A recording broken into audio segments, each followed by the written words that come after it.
And we're live. Happy Sunday, everybody. Welcome to Addicted to Gear, the channel where we talk gear, of course, talk guitars. I hope you guys are in shape and ready for another Sunday. A good hour to maybe 2 hours. I don't know. We'll see how it unfolds. Hope you guys are all doing well. Happy Easter to everybody that is celebrating Easter today. Some of you might be celebrating, some of you might not, but wanted to throw that out there and wish everybody a happy Easter. Welcome to the show. If you're new, then jump right in. Don't be shy. We don't bite. We appreciate all sorts of comments and questions. We talk about gear, so if there's anything you want to talk about in terms of anything you bought, sold, looking at, considering, read about, this is the place to come prepared with your questions. Today's show 157, believe it or not. We've been doing this for 157 shows every Sunday, or most Sundays. So Sunday 10 o'clock Eastern Standard Time is the time where we go live. So if this is the first time you join in, welcome, and please join us again every Sunday. 10 o'clock Eastern Standard Time is the time. We don't deviate from that time slot. So hope everybody is ready to talk gear, because we're going to jump right into it. Oh, one thing, of course, as usual, if you're not already subscribed to the channel, you won't be able to chat. So if you're if you're interested in chatting, then please subscribe. As soon as you subscribe, you'll be able to chat and join right in, all right? So welcome. Good morning, guys. Good morning, Randy. Randy, I am well. Randy says, my world brothers, happy Easter. Let's talk music. I agree. That's what we're here for, music. Presley, good morning. Steve, Jack. Jack says he got a new guitar case, and it's called a Gator case. I like the Gator cases, Jack. I go out of my way to actually buy the Gator cases when I have an opportunity. Those either Gator or SKB, very good quality cases. I usually go for the molded ABS plastic cases, because those I find are probably the best bang for the buck in terms of durability, especially if you're dealing with winter like I am most of the year, and you're carrying your guitars around in the winter time. That is definitely the better quality cases. You can get the Tolex cases as well, but I find the Tolex eventually falls apart over time, where the ABS, I've had ABS Gator cases for I don't know how long, and they're still in tip-top shape. So as per usual, if you guys want to support the channel, please subscribe, give us a thumbs up. Super chats are always welcome. Stickers are always welcome. But the most important thing to me is that you participate in the chat to make these live shows interesting and interactive, because I don't like, if I want to talk to myself, well, I don't really need YouTube for that. So the whole point here is to have a two-way conversation. So Steve is here. Good morning, Steve. Fat Philosopher, good evening, Fat. Hope everything's going well over in Japan. Oh, by the way, Japanese guitar, another Tokai. We'll talk about this guitar in a couple of minutes. This is a new guitar, so we'll get into that in a few minutes. Jack is here as well. It's me, Don P. BC Rich 581. Paul's here, and he says, good morning, everyone, and welcome to this weekly family reunion. Hey, yes, indeed, it is a family. It is a extended family. I agree with you. And Paul says that I'm always selling a few, but I keep buying more. LOL. I just ordered one that will not be made until June. So I guess we're talking about pedals here. Oh, I saw in the pre-chat that Mark, Gospel of Mark, is here. He said he bought a new pedal, a Strymon. Very cool. And you're selling a bunch of pedals as well, Mark. So maybe give us a list of pedals you're selling in case anybody here might be interested in dealing with you. Pedals in, pedals out. I think that goes for most gear. Gear in, gear out. You have to keep the flow and you have to keep your bank account inhaling and exhaling. If your bank account exhales too much, that's not good. So you got to inhale a little bit, exhale a little bit. So that's the best way of doing it. Just buying and selling stuff. Buy something new, get rid of something old. Keep things fresh, keep things interesting. So his pedal's arriving tomorrow, his first Strymon. Well, congratulations on that, Mark. The Strymons I haven't personally owned a Strymon. I've been lusting over the Strymons. They are expensive pedals, but from everything that I've heard, they're great. So I'm sure that you will enjoy that pedal. Which version did you get, Mark? Is it a reverb, a delay? What did you end up getting? Hey, Mark. Mark's gas station is here. The Nye is here as well. Profile Productions. How's it going? Eddie Jr., nice to see you. Cool Tunes is here. Johnny Franklin is here. Good morning, Tony. Happy Sunday from Lima, Peru. Good morning to you too. Good morning and happy Easter to you, Mike. Paul says, I'm down to 58 from well over 100, so if I keep under 60, I am okay. That's his psychological limit, 60. It's a good number. Not necessarily half, a little bit more. Leave yourself a buffer there. Good strategy. Ben, good morning. Happy Easter. And Mark says, whoa, I don't have that much. Maybe 20 or 30. I don't actually know how many I have right now, to be honest with you. I know more or less how many guitars I have, but I never actually tallied up the pedals. So I guess that should be the next thing, right? The thing is, they come and go too quick, so it's like the number always fluctuates quite a bit. Fat Philosopher says, my friend made me a guitar rack, but my wife feels it's too wide and the guitars are laying too horizontal.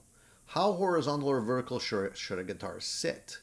I don't think there's any specific official degree.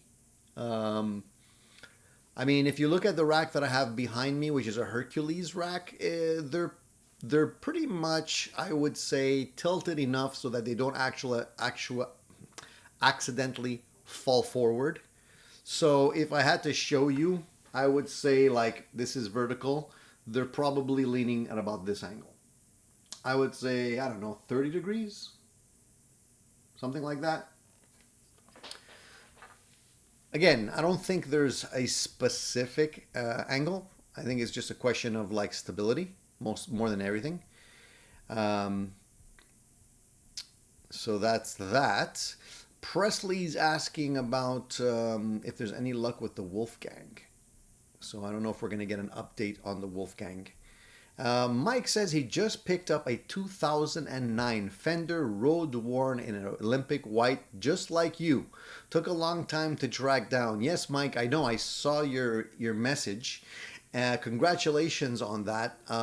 Honestly, I love the Road Worn Strats and the Telecasters too.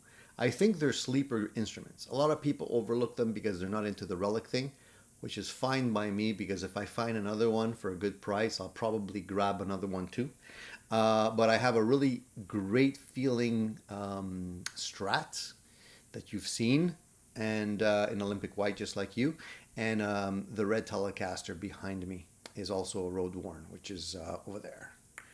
Two great guitars, among my favorites. They just feel great. So congratulations on that, Mike. Green Rumor, good morning. Happy Easter from Seattle. Jerry's here too. Happy Easter. Fat Philosopher says, I had a Tokay like that, but sold it about a year ago. Yeah, I don't know. I mean, I don't know if it's exactly the same or not, but we'll get into it in a couple of minutes here. I'll give you the update. Keith says, hey all. Eddie Jr. says, yes, I got the relief to about 0.006 and got the action down to factory specs. I used the Music No Man setup kit. It shreds now. So if you guys don't remember last week, Eddie had an issue or question regarding buzzing happening on his Wolfgang, and we were all trying to give him some advice as to how to get it set up properly. And I guess he did it. So congratulations. I hope the information we provided you last week didn't confuse you and helped you, because sometimes a lot of information all at the same time might be a little bit too much. But it's great that you got it set up perfectly, and I'm glad you went by the factory specs. That's perfect. And now it shreds. Fantastic. Because that's a great guitar. I had a guitar like that, and I really enjoyed it. If it's set up properly, that thing really plays nicely. So Mark ended up getting the Strymon Cloudburst. He wants to use the ensemble settings and shimmer effects for my acoustic gigs. Yeah, I get it. So that would be perfect, I think. If you're especially if you're mainly playing acoustic, that would give it another, a 3D effect in terms of the overall sound, which I think is going to be really sweet. Let us know how it sounds on your first live gig, Mark. I'm curious to hear some feedback on that. And MFN says, hi Tony, per recommendation last week, I got an M Boogie Cali Tweed. Love the tone. And with 1 watt setting, I could play in my home office and not bother the wife. Great, man. So that's 2 for 2. I'm glad we could help you, MFN. I'm glad we can help Eddie. This is what I love. I love to be able to provide feedback and then hear back from you guys in terms of what happened and if things got resolved or not. So 2 for 2, great. Maybe we should change the name of the show to like Gear 911 or something, where we where we give advice. What do you guys think about that? That might be interesting, kind of like You Better Call Saul, You Better Call Tony kind of thing. That might be interesting. Mark says the other Strymon are too advanced. They do have a lot of features and functions on those things. The ones I mainly looked at were the delay units because they sound great. Just a little too expensive, unfortunately, for me. But and those things get snagged up so quick. If you see them on the used market, man, if you don't grab it right away, they're gone. So, happy Easter, Christian. Fat Philosopher says 9 for 9. 9 pedals, 9 guitars. So his yin and yang is perfectly in balance. He's got the 9s going on. Good numbers. And even, you see? Balance. It's all about balance, guys. Wayne, good morning. Stephen, I have 4 pedals. Sadly, the newest is from the early 90s. What's so sad about that, man? They made great stuff back in the 90s. A lot of good stuff, actually. Dan of New Jersey, good morning. Green Rumor, 30 degrees is the official recommendation. Is it now? So I was right on? Cool. I didn't know there was an official recommendation for the degrees, but I'm glad you agree with me. So Eddie Jr. says, fantastic. Jeff Luttrell, the guy who does the setup videos for Music Nomad is. All right, so maybe we should check out some of his videos. Great. 9 guitars, 3 pedals, plus a multi-effect unit here, says Vox Guitars Rock. All right. 9 and 3 is still a good number because 3 goes into 9 evenly. There's no oddball, leftover, rounded off, remainder kind of thing, which throws off the yang, Presley says, my boss. Jack says, I have 16 guitars and 9 pedals. All right, cool. Very nice.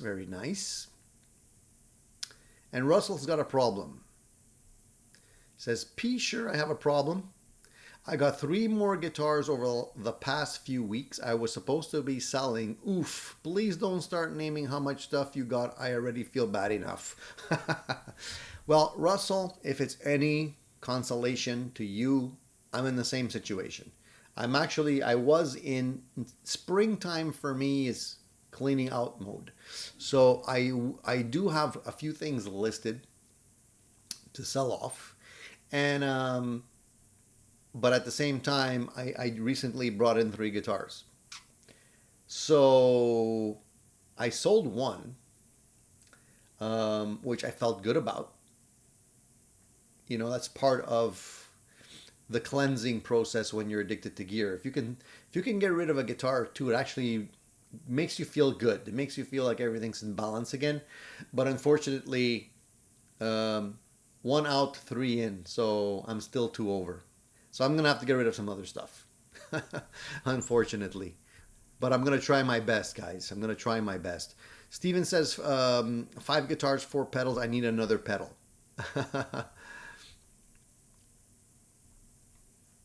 Mark is playing live with the Cloudburst this Friday. First acoustic gig with it. Hopefully, I can get it dialed in by then.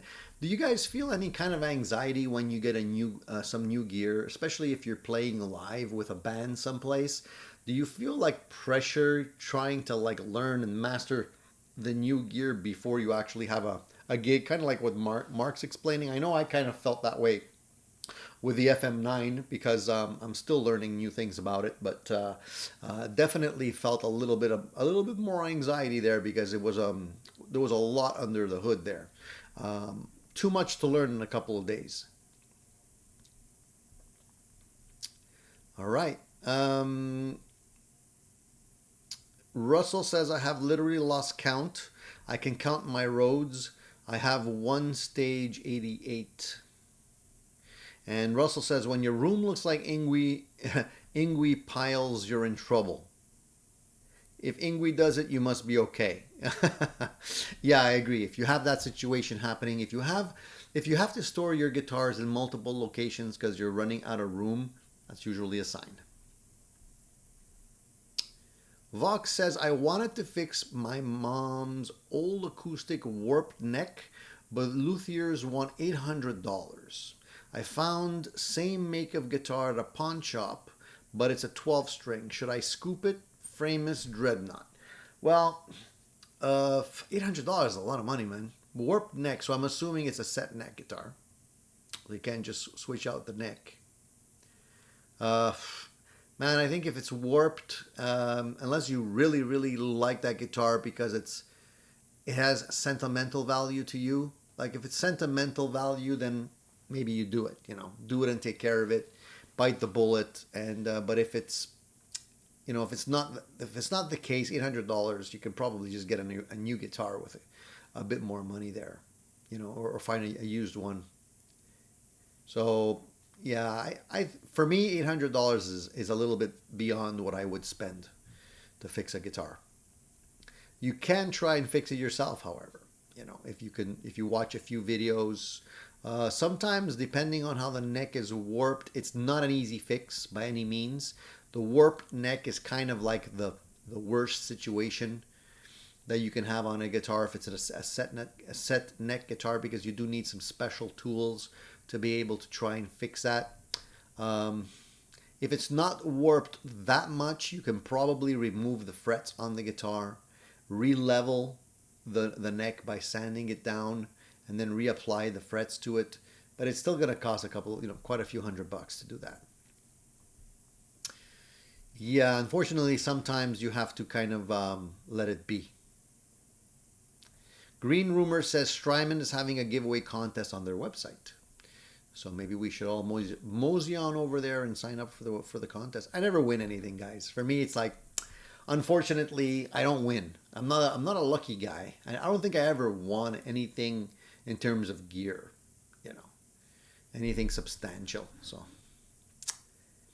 Alan's Guitar Channel says good morning and happy Easter. Good morning and happy Easter to you too. Mike says, Tony, what is your best advice to hide new gear purchases from one's wife and the loved ones? I hope my wife is not watching, Mike, or else I'm going to be in deep trouble. What I normally do... okay, I should rephrase that. Some of my friends use these techniques. You can buy a guitar that is in the same color as a guitar you already have. Chances are, if it's similar in color and model, they won't really notice. So two similarly painted Strats or Telecasters are harder to spot than a different style guitar. So that's number one. Number two, you can bring it in a case, and just leave it in the case for a while. Don't flash it around for a bit. Make some time pass, and then eventually bring it in and add it to the herd. It depends on how many guitars you have, actually, Mike. If you have only a couple, obviously, if you only have one or two, an extra guitar is easy to spot. You know, if you're in my situation where there's a little bit more to count, a little bit too many to count, then it's kind of easier because there's stuff coming in and going out on a regular basis. The other thing you can do is you can just say, hey, a friend of mine lent me this guitar. You know, he said, just he lent it to me for a while. It's going to go back, and then eventually they forget about that, and it just kind of blends in again. So those are a couple of tips. I'm sure other people have some tips here as well if you're willing to share. So there's 48 people here watching me, eyeballing me today. 26 thumbs up. If you guys are not, you know, sleepy or too far from your computer to hit the thumbs up button, please hit the thumbs up button. Would be nice to see those numbers become in balance there a little bit more. Again, it's all about balance, yin and yang. So I appreciate the thumbs up. Eddie says, Tony, I broke the golden rule. I filed the nut too low on the B string on the Telecaster. Got to order a new nut now. I'm an idiot. Eddie, don't worry, man. There's other things you can do. Look, if it's only one slot, what you can do if you have crazy glue, you can actually use the baking soda trick. Do you know what the baking soda trick, Eddie, is?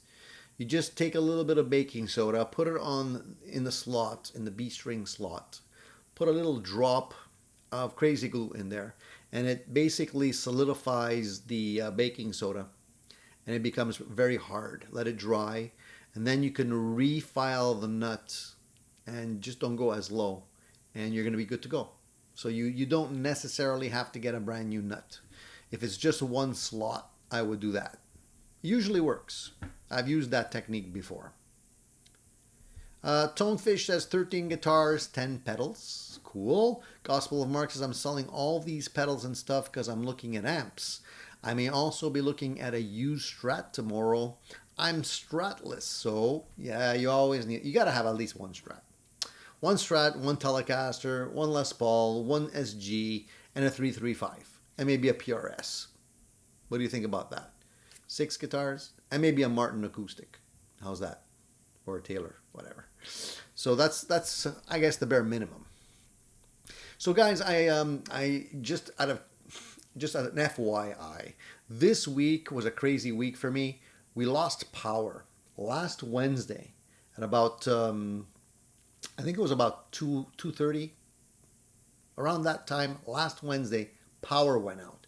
What ended up happening here is that we had a bunch of rain, and it froze.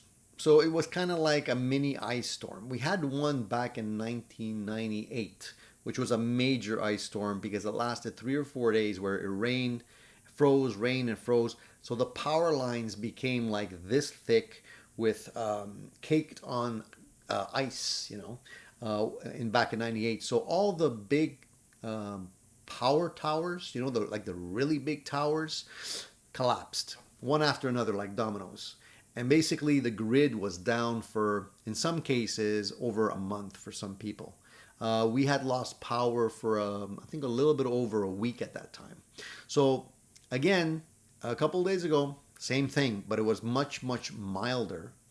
And I didn't think it was a big deal, but there was a lot of heavy ice on the trees, and you can see them just hanging over the power lines. And you know, it was just a matter of time before those things collapsed. And what ended up happening is they collapsed, took down the power lines. So basically there was 1 million people across the province, no power. And I was one of them. So Wednesday went by, no power. Thursday went by, no power. Friday went by, no power. And only came back Friday afternoon. So we were out of power for 3 days. Thankfully, it wasn't that cold. Last time it happened in 98, it was January. So it was cold. So the house cooled down really, really quickly.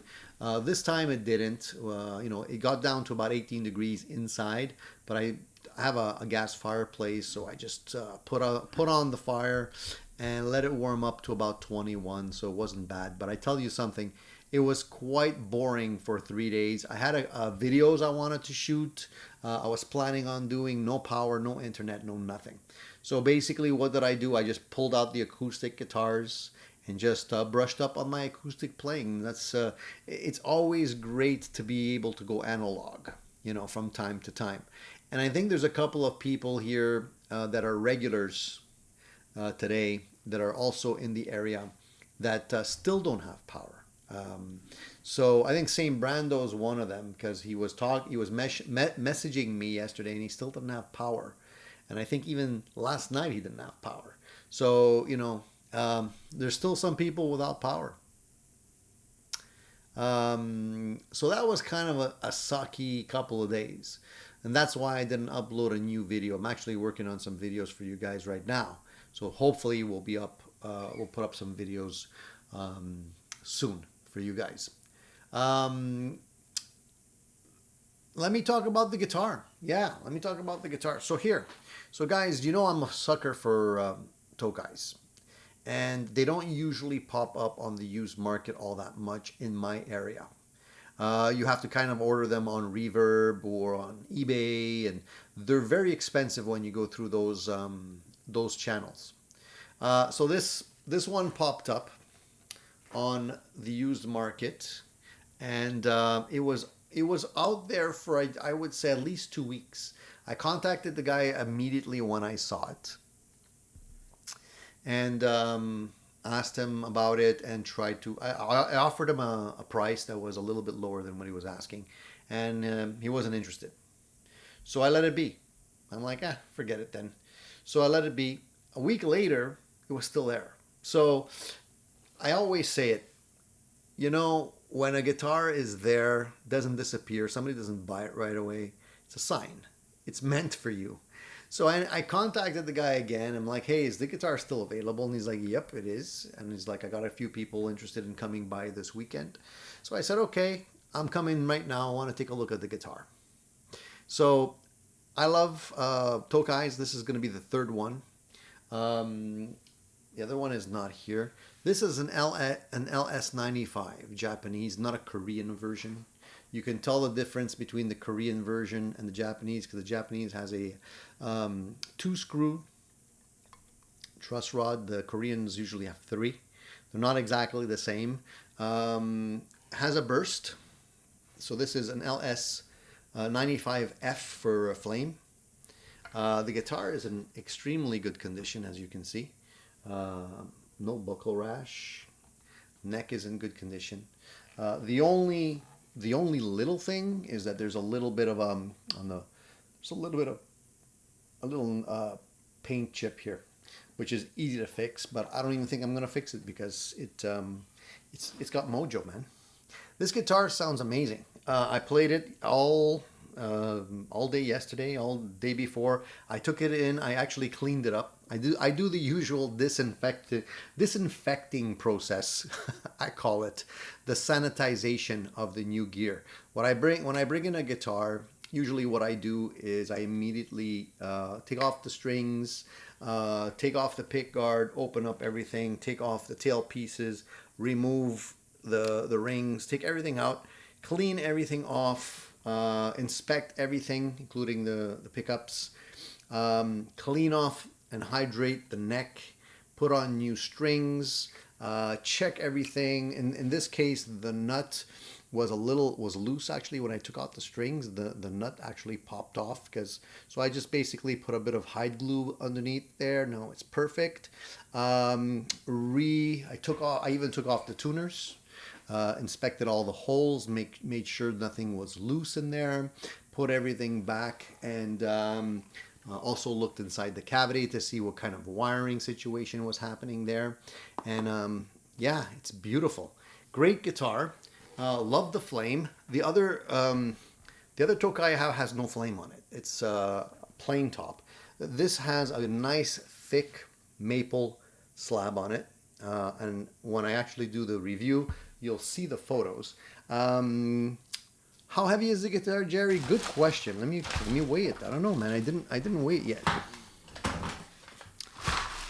Let me take a look.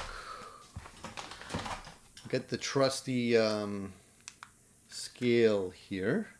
I'm just gonna unplug the guitar and let's weigh it. Let's weigh it for you guys and for me too, because I don't know. Great question. So let me just make sure it's zeroed out here. One sec. Yeah, zero out. So it's 9.08. 9.08. Not extremely heavy. Yeah. And the guy that I bought it from, this guitar actually dates back to 2011. I have all the paperwork too, where he bought it from, written in Japanese. Can't really understand it. Maybe Fat Philosopher can tell me what it says. He also had some the other paperwork that they sent him. So there was like a personalized letter with, look at this, origami, a little duck. That's not Japanese, man. I don't know. Does Gibson do that? I don't think so. The warranty card, and check this out. Even a personalized letter. They wrote him a personalized letter. Check it out, and he gave it to me. So this is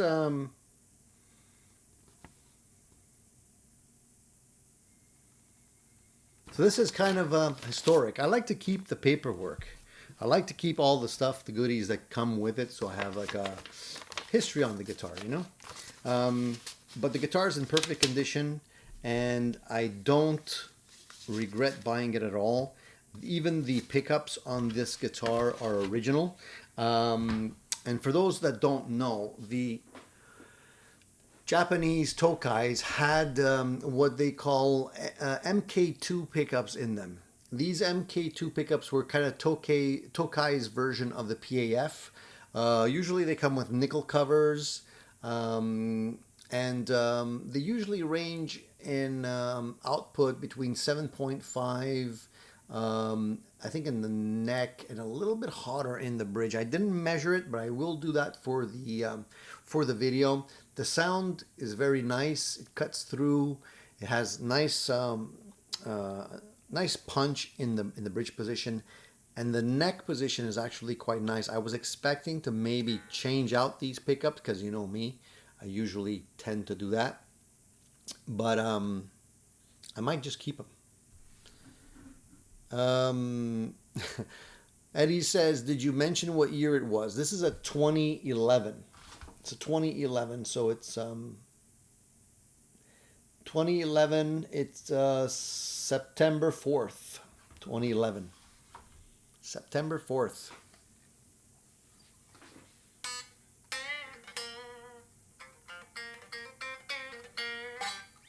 Oop. Eddie says, fantastic score, Tony. Did you mention what year it was? So 2011. And Vox, yeah, the pickups are original for now. I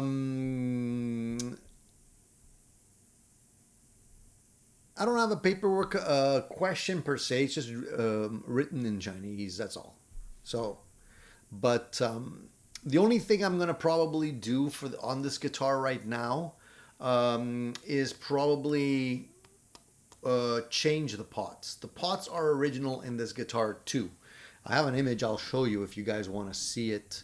I took a quick shot of that while I was working on the guitar.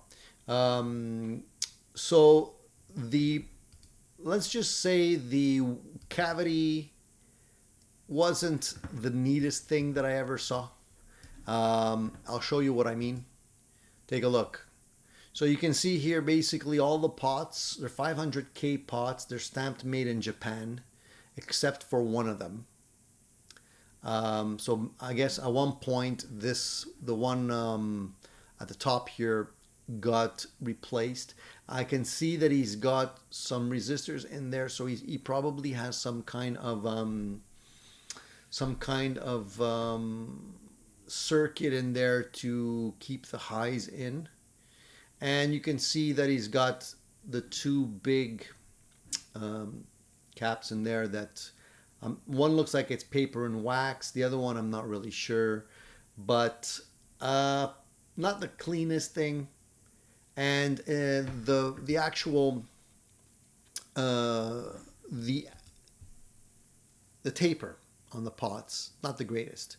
You know, you have to roll it to about 3 to start hearing something, and then it pretty much stays the same level from 3 to about 7, or after 7 there's not much of a difference. So I actually bought some new pots, and I'm going to eventually put those back in. 50s wiring for sure is what I'm going to do.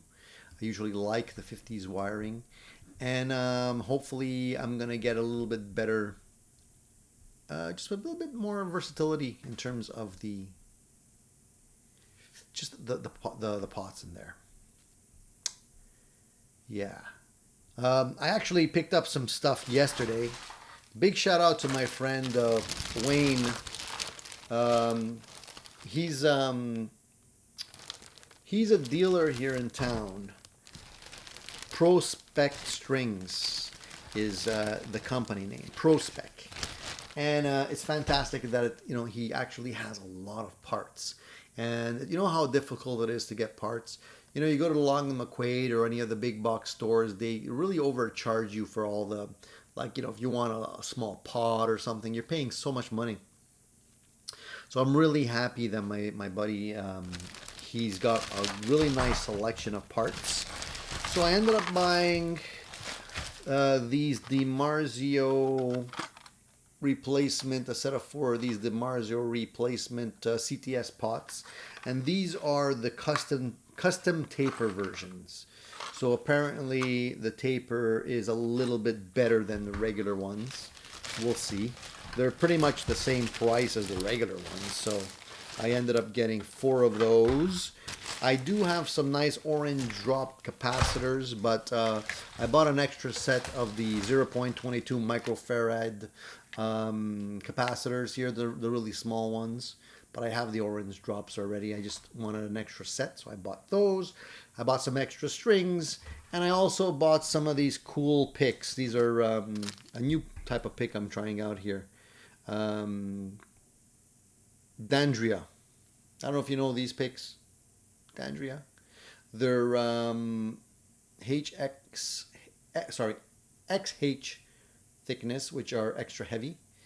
Really nice. They're regular sized picks, and I got a bag of 12 for like $6, which is quite reasonable. Shell celluloid is what they're made out of, and I like the feel of these. So I'm trying out those picks and seeing what I can get out of them. Yeah, careful how you use the word dealer.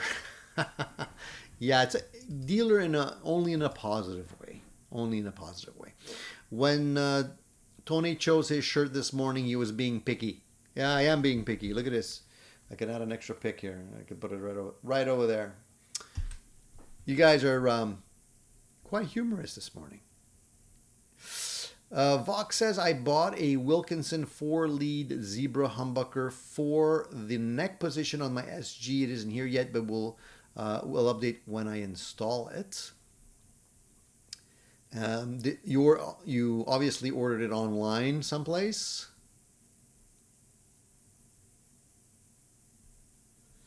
Always hate to wait for something to come in.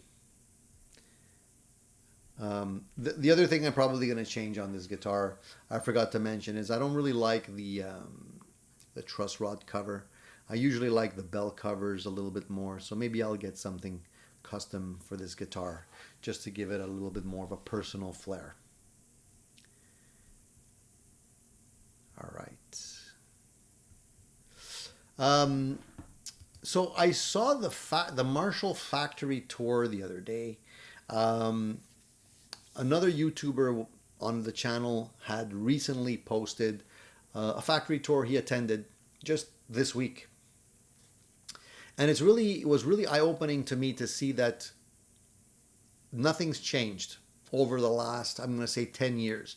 I saw a factory tour, a Marshall factory tour back at least 10 years ago. Some other YouTuber was doing one at the time.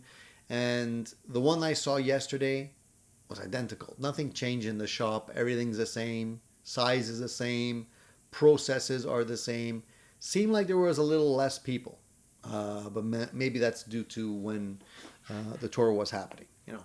But so I'm not actually surprised at the end of the day that Marshall got bought out. We talked about this last week because they weren't really growing. I mean, they were cranking out their inventory, but they were not really looking to expand or do something new or grow at this point, you know.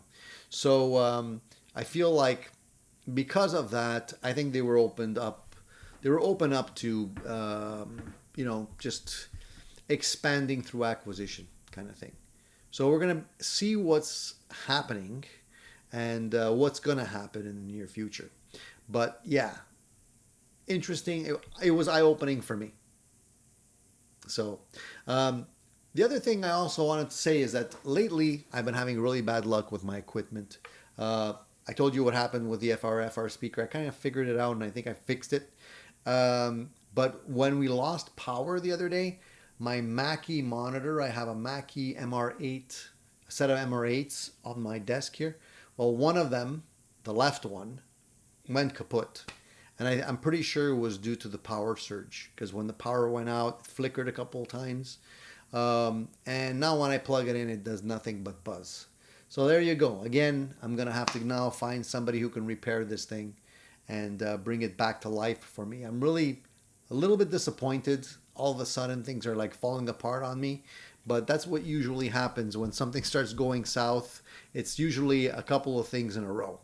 So Mark watched it too. Yeah, Tony McKenzie. That's the dude. Yeah. So it was an interesting tour, but again, if you go back, there's another one that'll surely pop up, and it's about maybe at least 10 years older, and it's exactly the same. Presley says, I sent you a show and tell email this morning with some current builds, including my little new house. I didn't see that, Presley. My apologies. Let me see if I can actually pull it up. Is that something you would like me to share with the extended family, or? Sometimes I don't get to my emails quick enough. I'm sorry about that. So would you like me to share that? I'd be happy to. Steven says insurance might cover that, Tony. You think so? I don't know, man. You know, with the cost of deductible and all that kind of stuff, usually I would say that they're going to say that's some kind of act of God, you know, that it's not going to be covered. But yeah, maybe I'll look into it. Steve says, my mom got me a "This is the last guitar I'm going to buy" shirt. She laughed, but I thought I don't have some of the guitars on the shirt. What do I do? Yeah, I'll use it as a guide. I would use it as a guide. Why not? Here, let me share some of the images with you guys. Can I do that? Seth says it's okay. So here, let me share, and maybe Seth, you can fill us in. Let us know what we're looking at here, all right? So here we go. Let's this is the first one. So we're looking at a Strat here. A very nice looking Strat. Looks like it's got some kind of active pickups. I'm just gonna blow it up a little bit here. And I'm glad your workbench looks like my workbench. I'm not the only one that has a messy workbench, it looks like. So that's cool. I like the fact that you only have two knobs on this Strat.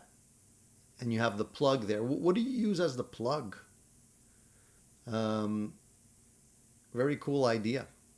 Yeah, very nice.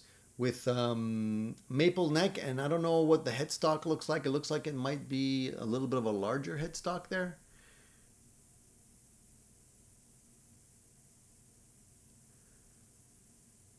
Very cool.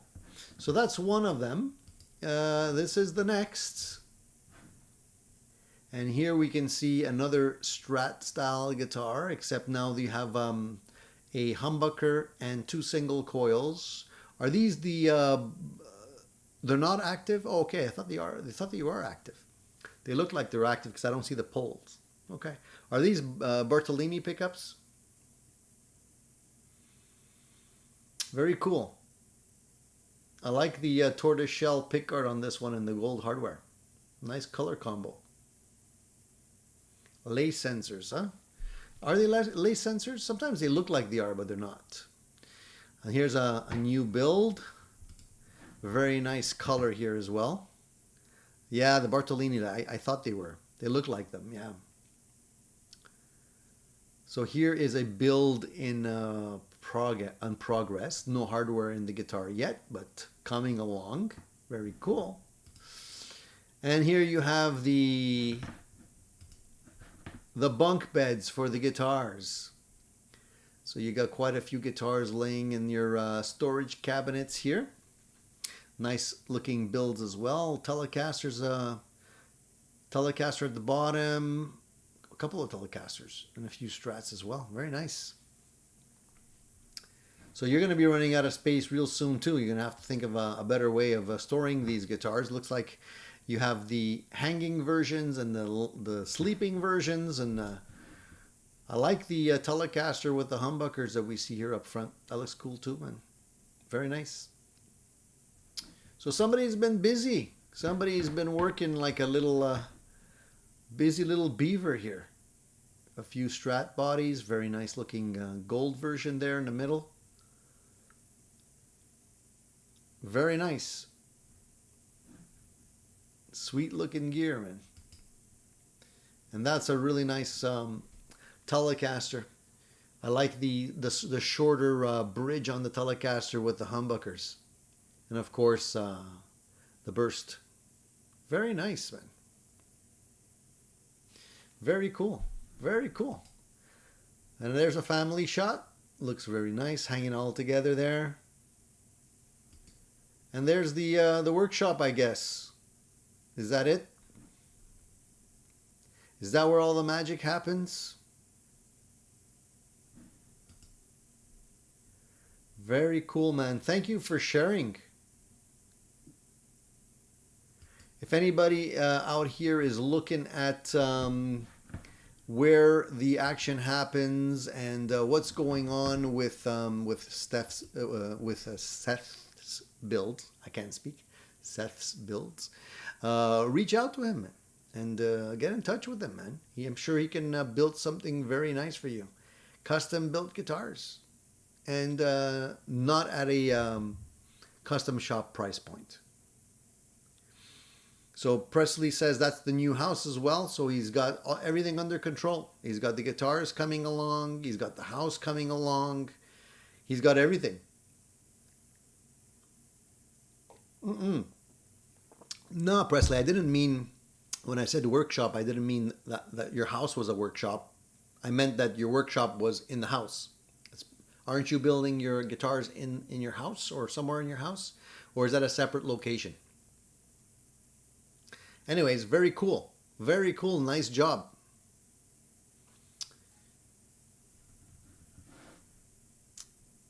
And thank you for sharing, man. Very appreciated. Love to see the stuff that you guys are working on. Love to see the project guitars and all of the great stuff you guys do, because I know you guys are like, you really know your stuff when it comes to guitars. And it's great that we can share that with the rest of the gang here. I'm just going to scroll back a little bit here because there's a couple of other comments that I missed here. We have Johnny Franklin says, in South America arrives many Chinese guitars which are copies of Gibsons and Fenders. They have a good sound and quality and are good for those who can't buy an original one because they are cheap. Well, Johnny, the thing is with those knockoff guitars, usually we call them Gibsons because they're usually from China. I don't know if we have an official name for the Fenders. The quality on those guitars can be decent, but often they're not. Depending on where they're coming from, depending on who's building them, and what kind of price you're paying for. If you're paying a little bit more and you've already dealt with a certain supplier and you know that they make decent guitars, then you might feel a little bit comfortable. I usually am quite reserved with buying any kind of Gibson knockoff or anything like that if I don't see it in my hands and play it first, because there's way too many things that could be wrong on the guitar, and certain things you can deal with, certain things you can't. So if the electronics need to be upgraded, that's fine. You can usually do that. If the nut needs to be changed, that's fine. But if the neck is crooked or warped, if the frets are no good and you have to pull them out, it becomes very expensive very quickly. Most of the time, the hardware is not that great. The tuners are not that great because they're knockoffs too. So at the end of the day, when you consider you have to change all of the hardware pretty much off the bat, the pickups usually are not that great. Everything is metric. So if you're trying to get parts for your stuff and you can only get Imperial, you're going to have an issue with that as well. So sometimes it's really not worth the hassle. Like you end up paying these guitars $275, $300, but it's going to cost you more in parts and time and labor to get them playing properly. So be careful when you do that. Just my word of warning to you. All right. So I was looking at the information as to what's going on with NAMM, because NAMM is happening this coming weekend. My buddy Wayne is going down, so hopefully he's gonna make a few videos and post them, and But I was surprised to see that once again, PRS, Gibson, Fender are not going to be there. The big names are not going to be at the event. I don't know why they're boycotting. If it's really a question of money, or maybe they feel they don't, like NAMM is not really giving them much back anymore. They can actually do their own advertising. I think a lot of these big companies now have gotten onto the influencer bandwagon, and they're actually putting out their own videos. Not necessarily always going through YouTubers. That's still happening. But now they're starting, we see more and more stuff coming out of PRS where Paul's doing the videos. We got people from Gibson doing their videos on a regular basis. The only one, well, Fender still does their videos too through a host of outlets. They don't really do too much direct advertising, but I think really they figure, you know what, we don't really need NAMM. They have their distributor network. They know that they're going to keep on buying from them, and people know the names, so it's almost like having them at the event is actually helping the event more than it's helping them. So maybe that's going to be a sign of the times. Things are going to change.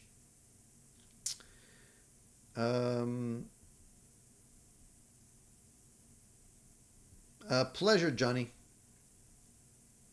I'm always happy to give you the advice.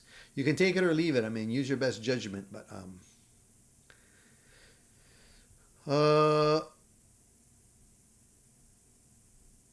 yeah, Steven says nothing like walking across the driveway to get to work. Separate shop, same property. Okay, so once your shop is set up, maybe you can give us a little tour. I'm sure that you're probably going to do that on your own channel, because Presley does have his own channel. So if you guys are not subscribed, you might want to subscribe to his channel, have a look, and maybe he'll give us a shop tour once it's set up.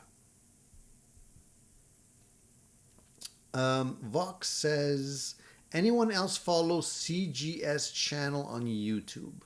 Poor guy has ALS. CGS, not sure. Let me, maybe. I follow a lot of channels, so I'm not even,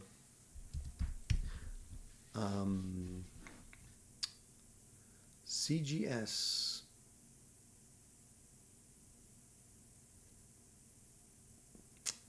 I don't know if I don't think I do subscribe to his channel. Actually, I am subscribed to his channel, but I haven't seen anything recent from him. Maybe I just don't see it in my feed. But you're saying that he's got ALS.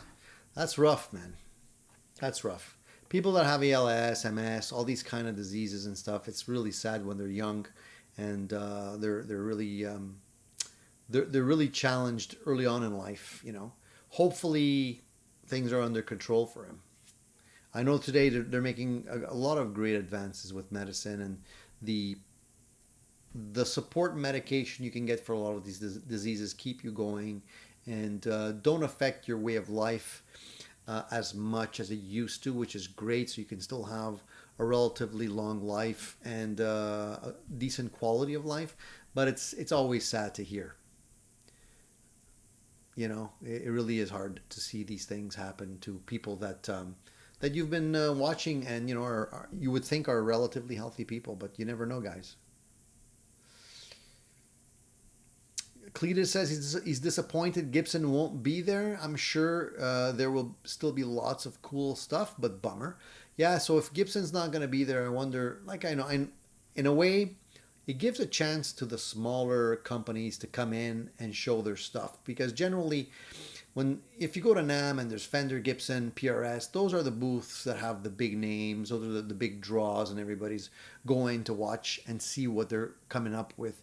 So the smaller shops sort of have to play second fiddle, no pun intended.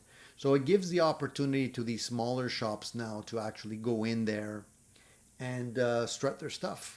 And I think that's a good thing. We need a little bit more competition. Rico says, Fender says logistical costs were too high. Look, any kind of trade show event is very, very expensive. You can easily, people like Fender, Gibson, PRS can easily spend 100 grand, 200 grand on a trade show. So it's going to take a lot of sales to fill up the losses that they're going to be incurring when they actually go to these events, right? And I don't think, I think they're going to make the sales regardless of whether they go to NAMM. I don't think people are necessarily buying stuff there. They're probably just going there to kick the tires and see what's what, So, Keith, thank you for the super sticker, buddy. I appreciate that, man. Thank you for the support.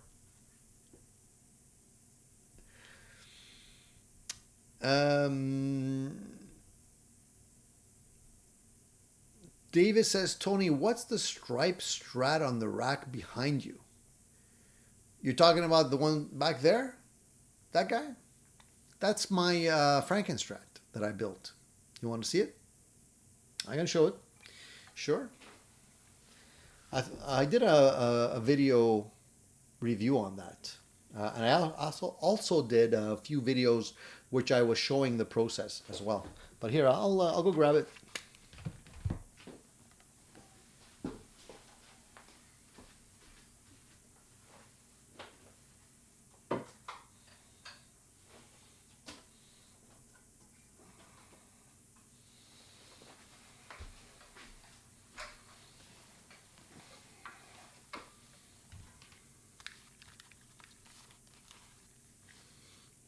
All right.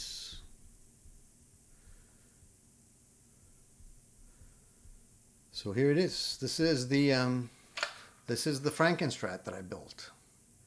I put this together myself through a kit that I purchased, and came out really the way I wanted it to come out. Built it from scratch with a little help from my friends. Pariah, Christian was kind enough to send me this original Floyd Rose from Germany. I got the coin that I needed, the American coin there, and yeah, it came out really, really, really well. I love it. I love this guitar. Now, I haven't played this guitar in a while. It's going to be probably out of tune. I don't know if I have an Eddie patch ready to go for you guys. Let me just plug it in here. Let's see if I have anything that I can pull up in terms of a preset.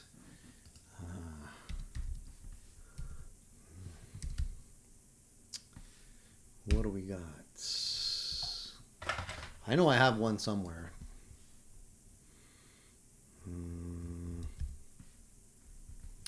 Just finding it because I have so many. Let's see here. What do we got?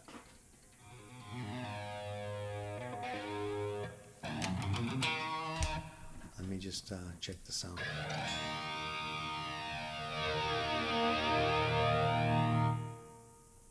Can you guys hear?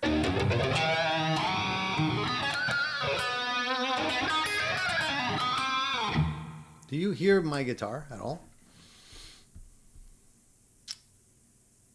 Because when I'm playing, it's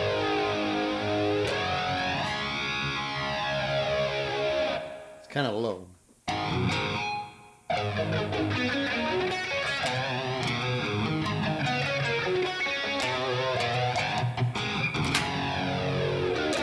Do you hear that? I don't know.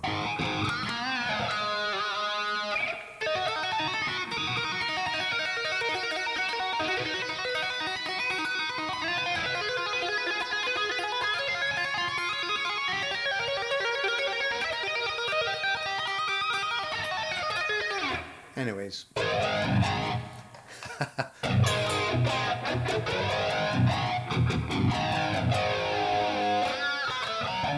These are like they're the little squeals. I don't think it's in tune to the right pitch. Let me just see something here. Give me 1 second. I don't remember if it was this patch, but I had something really cool. Forget it.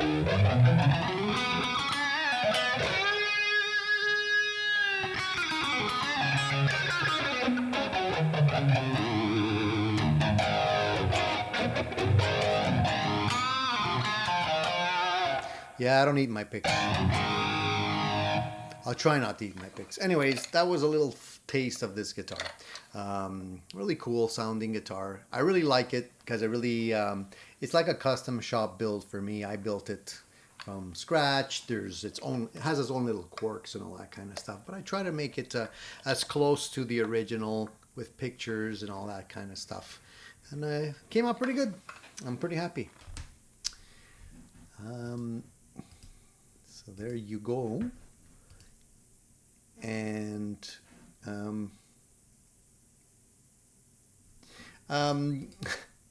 if you guys didn't already hear this, there was a funny story that happened to come across my feed where apparently Sting is getting paid 5 G's per day because P. Diddy's using his sample of Every Breath You Take, and apparently he didn't get the okay from Sting to use it. So now he's gonna have to pay him $5,000 a day for as long as that song is being played. So $5,000 a day for Sting. That's extra spending money for the guy. It's funny how these things still happen today. Like, how can you think that you wouldn't have to pay anything for using a sample of something like Every Breath You Take, which was a huge hit, and it's amazing to me that they don't that they take a hit, they use the sample, the main hook from the song, and then make another song, and magically it becomes a hit again. And they think they don't have to pay anything. So anyways, just wanted to share that with you guys. Eddie Jr. says, fat loss, there's a ton of things that cause cancer, but putting a guitar pick in your mouth is not one of them. Just saying. Well, I don't know, man. Who knows what these picks are being made out of these days, and everything causes cancer, man. You know that. It's just a matter of being lucky or not. That's all it is. Harmonics are on point. Yeah, the harmonics on this guitar are not too bad. So I'm happy about that. Sounds just like Van Halen. Yeah, I wouldn't say just like Van Halen. It's close enough. I wish I could play like Eddie. I can't. But thanks for the compliment. The other thing I wanted to talk to you about was that in recent news, apparently Seymour Duncan is coming out with a new set of pickups for Strats. He's calling them Cradle Rock 63 Strat pickups.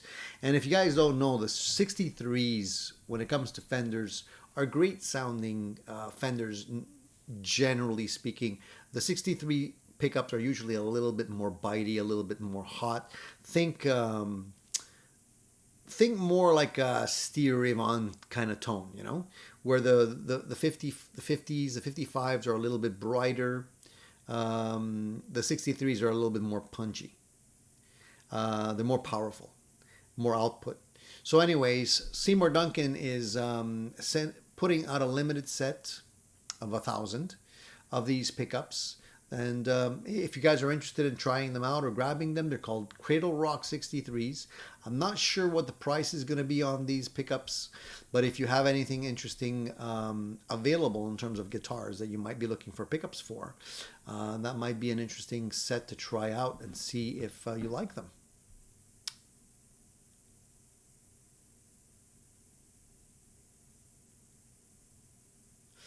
Eddie Jr. says, I heard Mark Knopfler say Sting got more money for singing Money for Nothing than the band did. Probably. The funny thing about this story is that Sting's getting the 5Gs, but I don't think anybody else is from the Police. As far as I heard, nobody else is getting the 5Gs a day. So it's only Sting. I don't know why that is. I don't know what the deal is or what they've agreed to in terms of the song and royalties, but there must be an explanation. Vox says, love the strap buttons. Are you talking about this guitar? Yeah. They're not really the sexiest things, but they work. Strap buttons with the clip-on strap, so you can jump off the Marshall stacks and not lose your guitar. You know, Eddie was thinking about more than mostly functionality in terms of than style, I think. You know, so yeah, I wanted it to be the same, so I made it that way.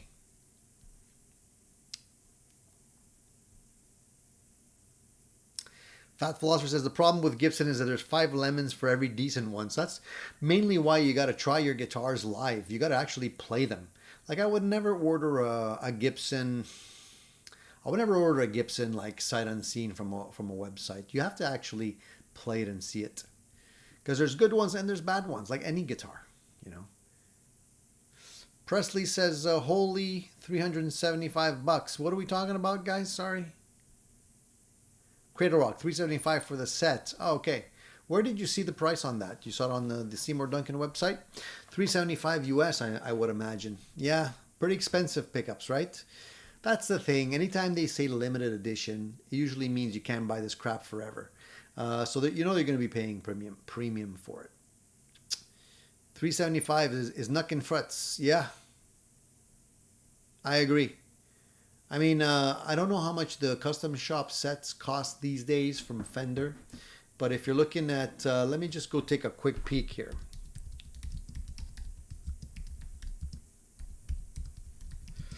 If I go with, they might have a 63 set as well. So they're not giving them away either, guys. You know, like if you go with the, for example, we have a set of custom shop Fat 60s, right? They're $369, man. So they're not necessarily cheaper.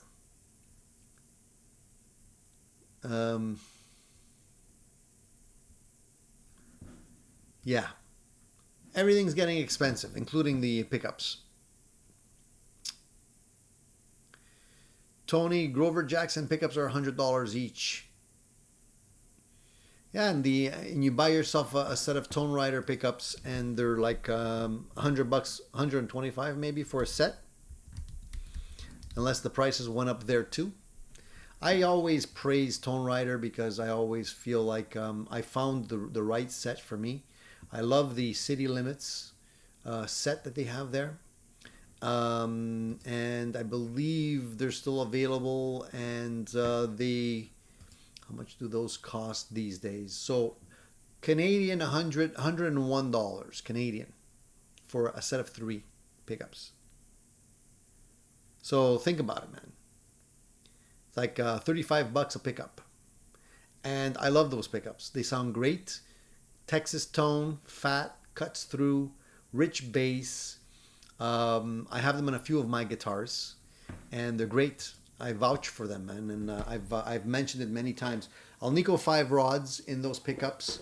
You get a 6 in the neck, 6.1 in the mid position, and 8.9 in the bridge. So the bridge definitely cuts through more. Vintage braid. I'm telling you, if you haven't tried them, try them. They're great.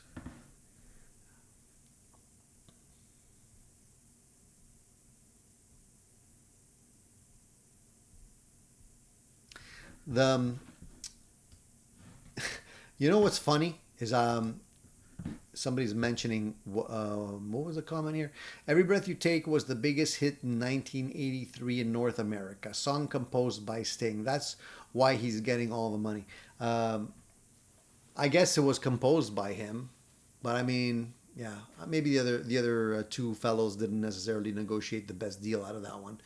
But Sting is definitely making most of the money out of the three. I don't know if it's due because he had an extended solo career after the Police, but he seems to be doing pretty well with his villa in Tuscany and all these things, his vineyards and all that kind of stuff. I don't think he's hurting, is what I'm trying to say. Yesterday, I went to see the movie Air. Do you guys know about this movie about Nike, and Michael Jordan, and how basically Nike tried to get Michael to sign with them, and basically that was the best thing that could ever happen for Nike because he went on to sell billions of dollars worth of Nike running shoes, and it was actually a very good movie. I enjoyed it. But it's funny because it's also based in the 80s, right? So they make references to certain things in the 80s as well, which I miss, man. I miss the 80s. I gotta say, the 80s were a good time for me. Easier, simpler times, more enjoyable, overall better times in my opinion. Cletus says the Golden Age Parson Street paths from Stumac are great. They do the thing, surprise the hell out of me, not buying $300 pickups ever again. So I've tried those as well in a friend's guitar. He actually bought them and put them in. They did sound great. There's a lot of great sounding pickups out there, guys. It's just that you need to know where the sources are for what you need. The pickups that I have in my other Tokai guitar, high order pickups. If you go to the high order pickup web page, it looks terrible, and I don't know why. I don't know why it hasn't been updated, but if you look at the website, it looks like a website out of the 80s. Okay, highorderpickups.com. But if you contact them, they really know their stuff. And there's a lot of good information about pickups there, especially if you go to the bottom of the page where there's pickup recommendations. And you can have them specifically wound for you. Jeff does a great job. He's done the pickups in my Tokai. I love those pickups. And it's about $85 per pickup, and maybe another $8. Let's say they're $93 per pickup, right? Unless you want something specific like nickel covers or something, which is an additional upcharge. But he makes great freaking pickups, and I was considering buying another set of those pickups to put into another guitar as well. I probably will because they sound fantastic, and they're like $200 for very, very well-made pickups. And if you want something specific, you talk to Jeff. He knows his stuff. He'll wind you something specific.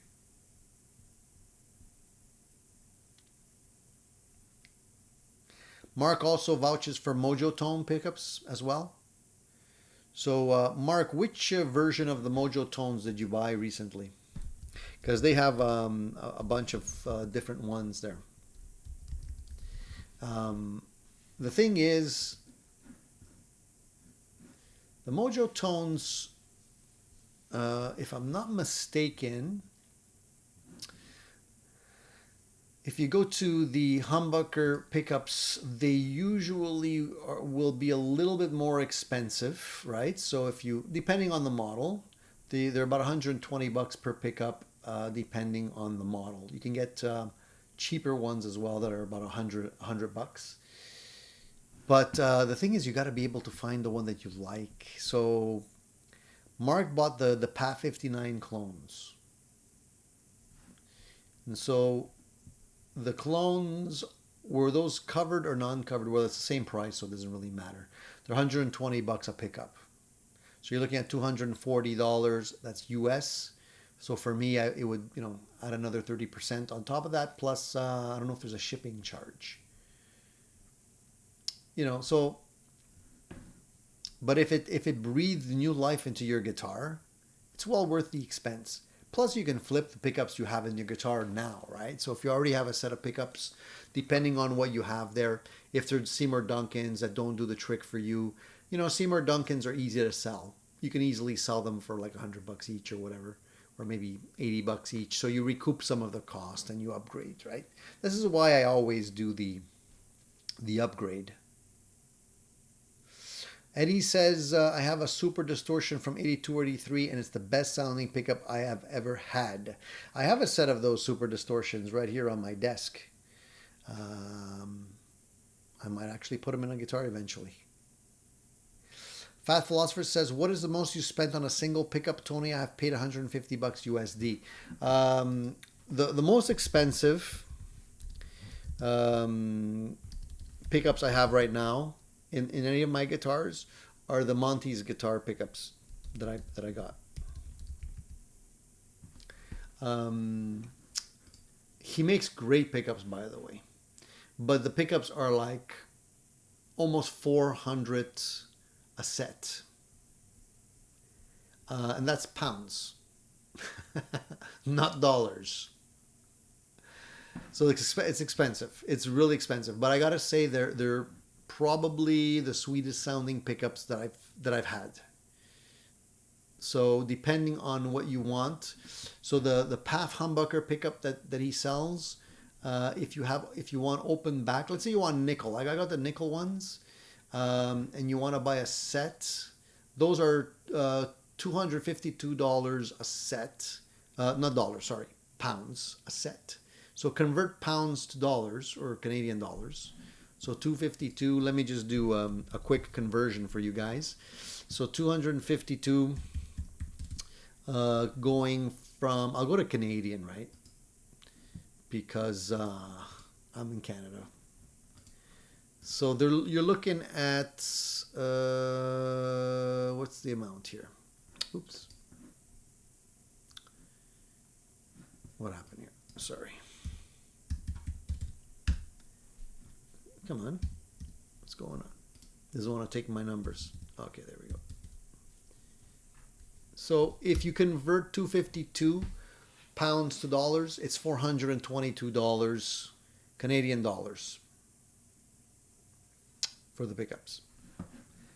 They're not giving them away, but they're great, I gotta say. But again, there's a lot of other companies making great pickups. It's just a question of what you like. You don't necessarily, some of you that might try those pickups might say, hey, they're okay. Not great. They're all right, but maybe they won't do it for you. Mark said, I'd love to hear what the Gibson custom buckers would sound like. They are like $500 a set. Not sure what the custom buckers would sound like. I know I wasn't a fan of the burst bucker pickups. I had those in my my Les Paul, and I took them out and I sold them, and I replaced them. I wasn't a big fan of those. So I love the 57 Classics. That's another set I really like. I don't know what the 57 Classics are going for now. Let me just see. I think the 57 Classics are going for about 200 bucks a pickup. So it's still going to be like 400 bucks for two. Actually, yeah. Is it, hold on. Is it a set or one? Nah, it's just, is it a set? They don't say. I think it's for one. Yeah, $175 per. A lot of money.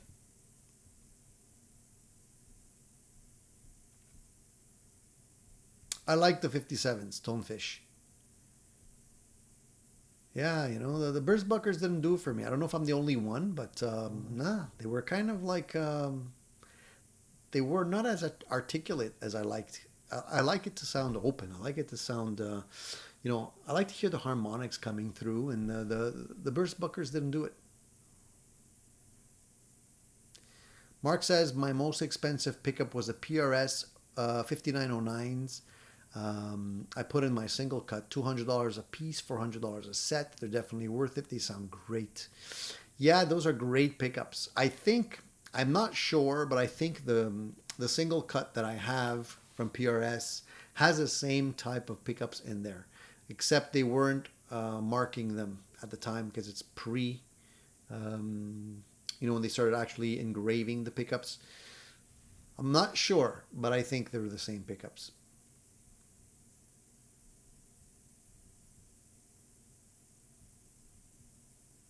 So pickups are like, what's your favorite color? Everybody's got a different answer. So it's really a question of what works best for you with the gear you're playing, with the guitar that you have. Sometimes the pickup could be great, but in a specific guitar might not necessarily do the trick. 57 Classic in the bridge of my SG is great. The funny thing is, I have 57 Classics in my Gibson 335. I also have 57 Classic Plus in my Eastman, which is also a semi-hollow body guitar. So you would expect them to have the same sound. They don't have the same sound. The Eastman sounds different. And I'm going to beg to say maybe a little bit better. I don't even want to say that because I know a lot of people are going to like freak out, but I got to do a shootout for you guys. I got to do an Eastman versus a Gibson 335 shootout, and you make up your own mind. It's in the works. Because I don't know if the 57 Classic Plus, I think it's just the bridge pickup that's a little hotter. Well, let me just check here. I don't want to lie.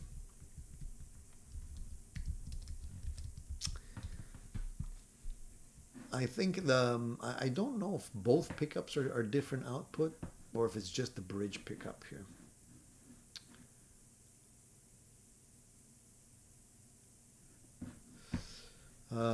They say that the 57 Classic Plus humbucker features the same enamel-like coated wire, Alnico 2 magnets, and maple spacers as the original models, achieving creamy smooth output, rich full, whether they're being played clean over. The 57 Classic Plus are so authentic that they can carry the original patent applied for decal, blah blah blah. All right, but the output. So it's like the 57 Classic, but slightly overwound for increased output. So I'm assuming it's just the bridge pickup, but I could be wrong. I got to measure them. They sound different. Yeah, they sound different. Tonefish says try the Planet Tone 1957 set 65 each, and he has sales. I gotta maybe check that out as well. Note separation, yeah. Some of the Eastmans do sound and play better than Gibsons.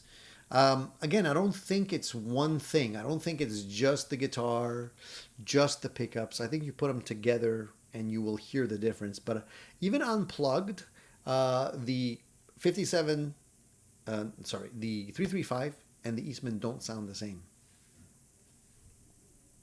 I love the 335, by the way. I love the sound of the 335. I love playing the 335. I'm not knocking it in any way. I love it a lot. But I was surprised by the difference in tone that I was hearing from the Eastman guitar.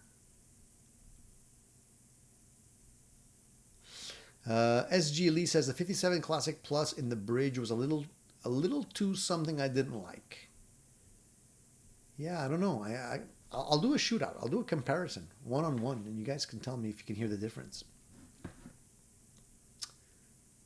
All right, guys, I think we're into this about an hour and a half. I still have a lot of stuff to talk about. I think I'm going to close with this because this is something that kind of I saw and bothered me a little bit. But apparently, Motley Crue responded to Mick Mars' lawsuit because from what I hear, Mick Mars is suing Motley Crue for financial damages, I guess, because he's not part of the tour. And you know, the argument is that Mars retired from touring with the band last October and was replaced by John Five, which I think is a killer guitarist. But said at the time that he would formally remain a member of the group. So the lawsuit alleges that after announcing his retirement, the band moved to remove him as a significant stakeholder in Cruise Corporation and business holdings via a shareholders meeting and via lawyers, of course, because there are always going to be lawyers involved, instructed him to sign a severance agreement that would divest him from his 25% stake in the band's various business interests in return for a 5% stake in the band's 2023 tour, a stake that would be reduced to 0% for subsequent tours. So basically, they're taking the 25% share, they're giving him a 5% stake or share in the tour that's coming up now, and after the tour is done, he's out. So he didn't like that, and he's suing them. So who knows what's going to happen. I agree that John 5 is a definite draw. I think they definitely will get a lot of guitar players that are going to be going to watch Motley Crue specifically for him. Because let's face it, the other members of the bands they're kind of like past their due date, so to speak. Yes, they're still Crue. They can still kind of do it. But, you know, John Five's not faking it. He's a great guitar player. And if I would go to the show, my eyes would be on him. So we know that Mick Mars couldn't do it anymore due to his illness. He's got something, I don't know if it's related to his spinal column or something like that. Scoliosis spondylitis, or I'm not a doctor. I'm just something along those lines, which basically says he can't move very well. So it's sad to see that these bands have to go out like this. You know, bands that were together for so long and at the end up becoming enemies and suing each other. But this is what's happening with Crue right now. So I just wanted to mention that to you guys in case there's any Motley Crue fans out there. This is what's going on. So we'll keep our eyes on this story, and I'll report back to see how things are progressing.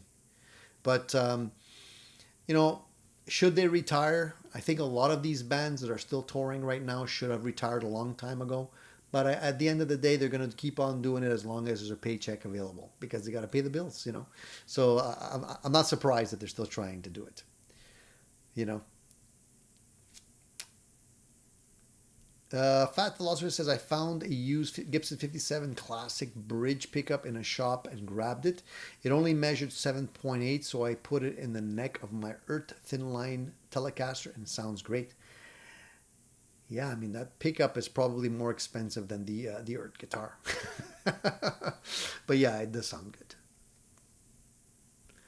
All right, so guys, yeah, it's not just old age, Jerry. I think it's, you know, he's got a lot of touring miles on him.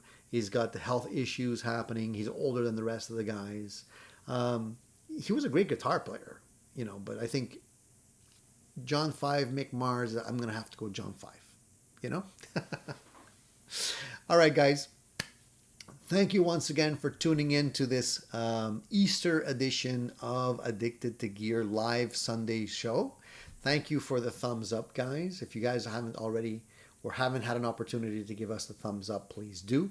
I appreciate your comments. I appreciate all of the input and also allowing me to share some of your personal photos and your projects. It's always great. And of course, you know, just being here on Easter. I know you guys have family obligations.